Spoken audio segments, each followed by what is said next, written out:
And I want to give you a diagram called the drama triangle.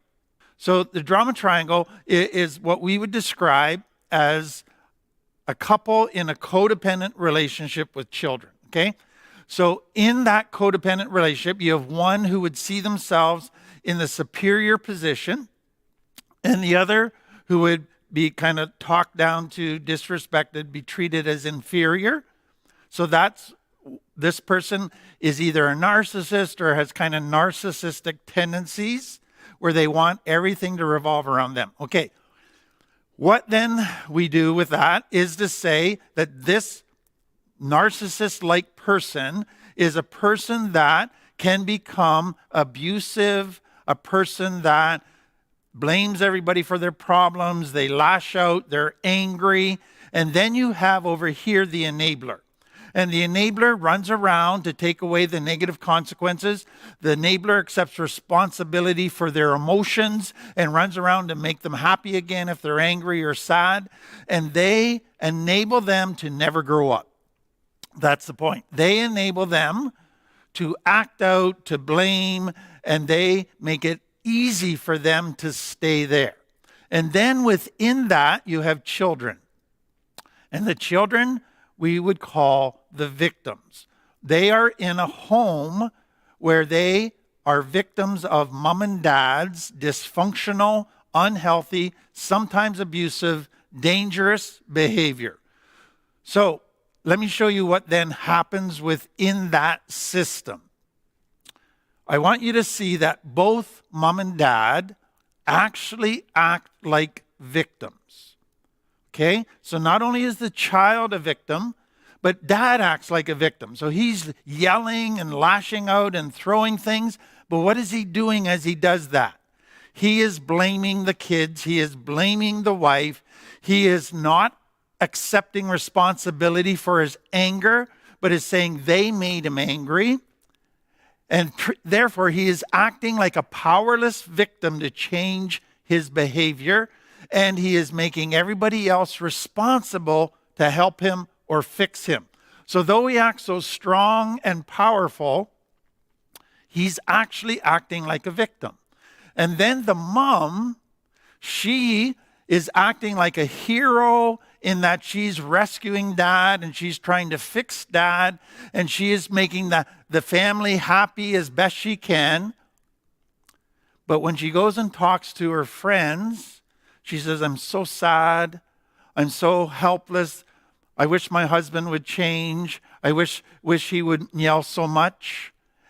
What's she doing? She's acting like a victim, like she can't do anything to improve the family thing, that she is powerless to change the family and its dynamics. And we're going to look later at why she isn't powerless.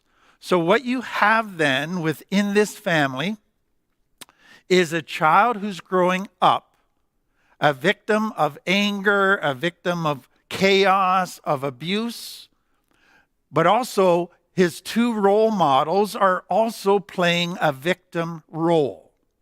And so a child growing up in that environment, what do they know?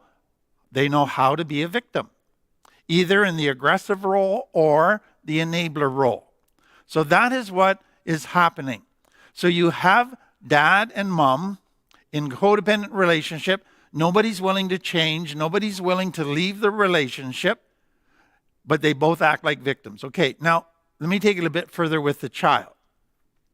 So the child has two things going on that further deepen the victim part. Number one, when they cry because mom and dad are fighting or dad hits them, nobody validates their pain. Nobody validates their confusion. They get told to quit being such a sissy. They get told it's their fault. Their pain is minimized. Their pain is denied. They are blamed, so they never get validated for the pain that they feel. Secondly, they never are able to resolve the pain that they feel. They can't leave the family. They can't fix or change dad. They can't fix or change mom. They can try to be a better kid, a hero kid, a perfect kid. They can try all kinds of things. But what they end up realizing is no matter what they do, they cannot resolve the issues of this family. And not being able to resolve the issues makes them a victim. They cannot do anything about it. Okay, so that's what happens in a complex trauma family. Two people playing victim create a victim bunch of children who are powerless to change their circumstances. Now, let me show you what happens when that child grows up. They get in a situation that triggers what they experienced as a kid, where people are fighting, people are angry, people are lashing out, and it triggers the feelings of that child as a little child. And what happens with those feelings when they come rushing back is that even though they're now an adult, they feel powerless to change or resolve the current situation. They feel the powerlessness of that child.